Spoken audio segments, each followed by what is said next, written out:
பத்திரிகையாளர்களின் பாராட்டு மழையில் ஃபயர் பிப்ரவரி 14 முதல் உலகெங்கும் உங்கள் அபிமான திரையரங்குகளில்.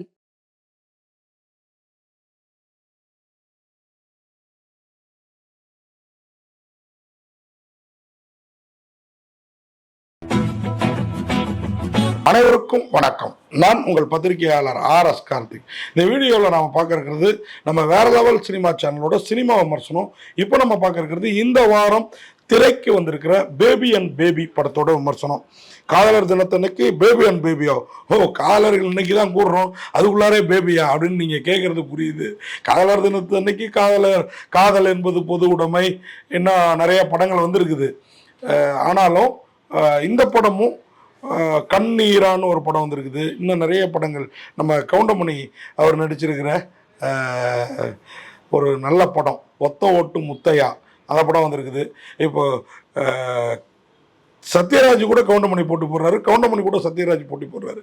அப்படிதான் இந்த பேபி அண்ட் பேபியை கூட எடுத்துக்கலாம். ஆனால் ஒத்த ஓட்டு முத்தையாவில் கவுண்டர் ஹீரோ, இதில் சத்யராஜ் வந்து அப்பா கேரக்டர் இந்த பேபி அண்ட் பேபியில். அது யாருக்கு அப்பான்னு பார்த்தீங்கன்னா ஜெய்க்கு, ஒரு ஜமீன்தார் சத்யராஜ் ஜெய், அவரும் அவருடைய அப்பா சத்யராஜும் ஜமீன் குடும்பம். ஜமீன்னா அப்படி ஒரு ஸ்ட்ரிக்டான ஜமீனாக இருக்கார் பொள்ளாச்சி கோயம்புத்தூர் பகுதியில் சத்யராஜ். அவருடைய மகன் ஜெய், அவர் தன்னுடைய மனைவியோட பிராகியா நாக்ரா, அவங்களோட கேரக்டர் நேம் பிரியா, அவங்க வந்து ரெண்டு பேரும் ஃப்ளைட்டில் வந்து சென்னை வர்றதுக்காக சென்னையிலேருந்து ஊருக்கு வர்றதுக்காக வராங்க கோயம்புத்தூருக்கு. இன்னொரு பக்கம் யோகி பாபுவும் சாய் தன்யா அவங்களும் வந்து ஃப்ளைட்டில்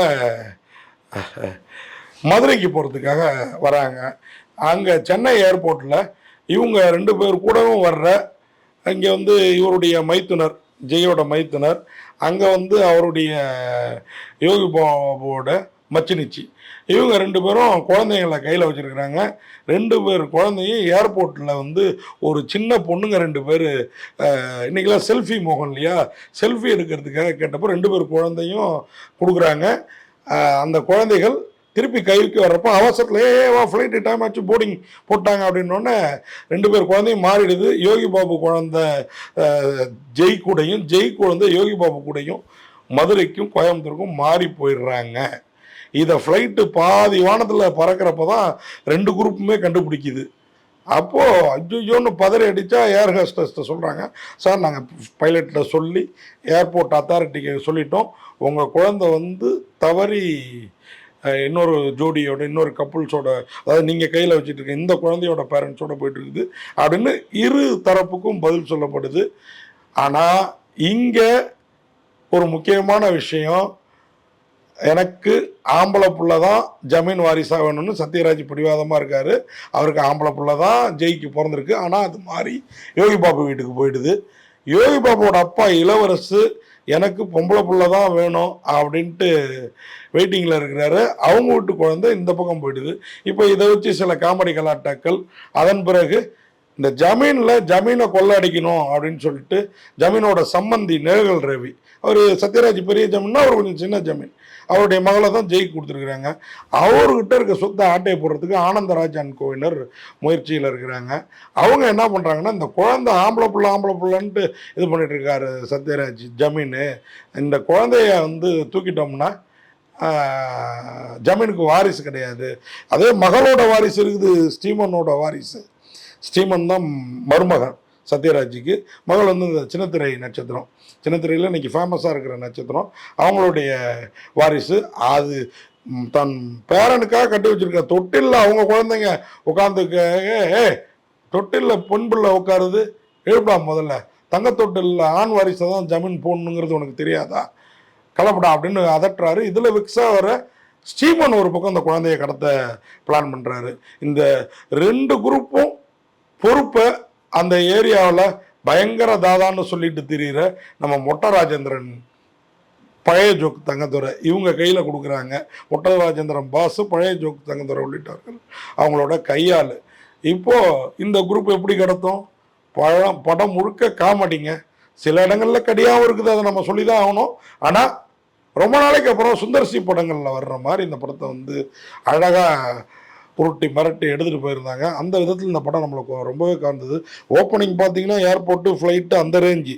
அதுக்கப்புறம் பார்த்தீங்கன்னா இந்த காமெடி கிளைமாக்ஸில் இந்த குழந்தைகள் உயிரோட 2 குரூப் கையிலையும் கிடச்சிதா. யோகி பாபுட்ட ஜெய் அறையெல்லாம் வாங்குவார் குழந்தைய கடத்திட்டாங்கன்னு சொல்லி. அதெல்லாம் வந்து உண்மையாக வேறு லெவலில் இருக்கும்.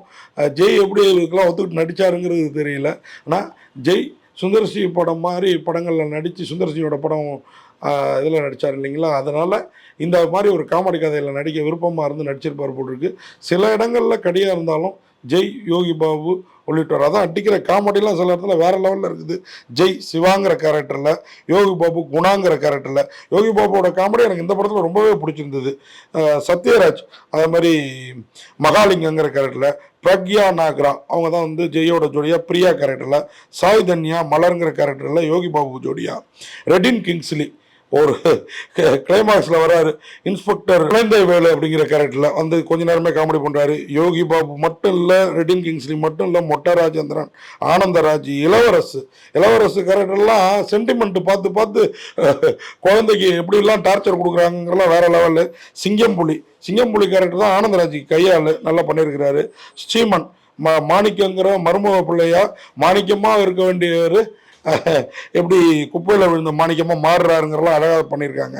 அதுமாதிரி கீர்த்தனா ரொம்ப நாளைக்கு அப்புறம் அஜித் விஜய்க்கெலாம் ஜோடியாக நடித்த கீர்த்தனா வந்து ரொம்ப நாளைக்கு அப்புறம் அந்த படத்தில் வந்து சத்யராஜ் ஜோடியாக வந்திருக்கிறாங்க அம்மா கேரக்டரில். நேழல் ரவி அவர் தான் சின்ன ஜமீன், நான் ஏற்கனவே சொல்லிட்டேன். பாப்ரி கோஷ், விஜய் டிவி ராமர் நடித்த ஒரு படம், ஹீரோவாக நடித்த ஒரு படம் இந்த வாரமே வந்திருக்கு.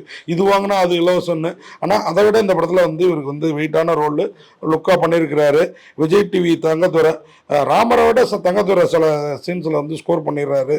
சேசு மறைந்த சேசு சந்தானம் காமெடியெல்லாம் இருப்பார்ல அவர், கல்கி, ராஜா, பர்தோஷ், அசோக்குங்கிற கேரக்டரில் எல்லாருமே சிறப்பாக பண்ணியிருக்கிறாங்க.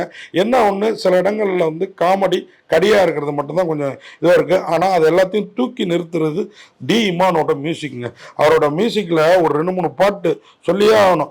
ஆறாமுதே அடி ஆறாமுதேன்னு அந்த குழந்தைய விட்டு தவிக்கிற இடத்துல பாடுற பாட்டு நம்ம அஜித் படத்தில் டி இமான் ஒரு பாட்டு கண்ணான கண்ணே அதை ஞாபகப்படுத்துகிற மாதிரி, அதை பிரதிபலிக்கிற மாதிரி வேறு லெவலில் இருக்குது. இவருடைய மியூசிக்லேயே அந்த பாட்டு வந்து இந்த பாட்டும் ஹிட் ஆகும். அதுக்கு விருதுலாம் வாங்கினார் இமான் தேசிய அளவில். அந்த பாடல் மாதிரியே இந்த ஆறாமுதை பாடல் இருக்குது. கிங்கினி பூவாடன்னு ஒரு பாட்டு, அப்புறம் இன்னும் நிறைய பாடல் எல்லாமே நம்மளை வந்து இந்த படத்தோட ஒன்றை விடுறதுல டிமானோட மியூசிக் முக்கிய பங்கு ஆற்றுது.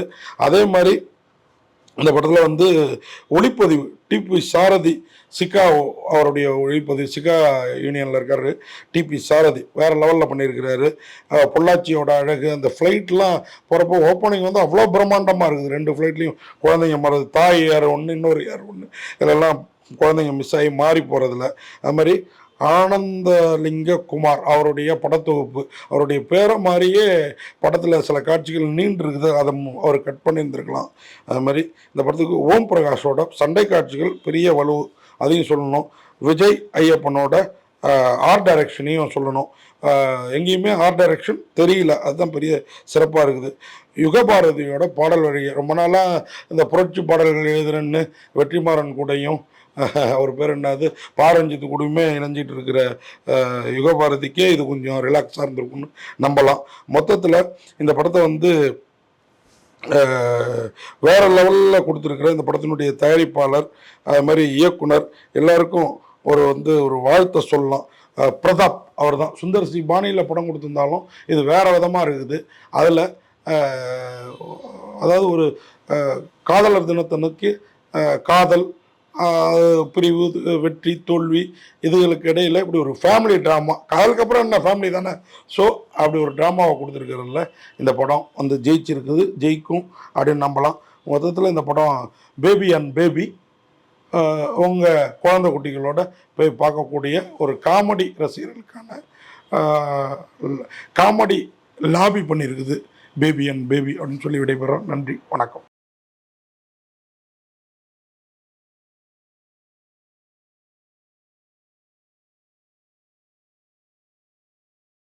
இந்த வீடியோ உங்களுக்கு பிடிச்சிருந்தா லைக் பண்ணுங்க, கமெண்ட் பண்ணுங்க, ஷேர் பண்ணுங்க, சப்ஸ்கிரைப் பண்ணுங்க.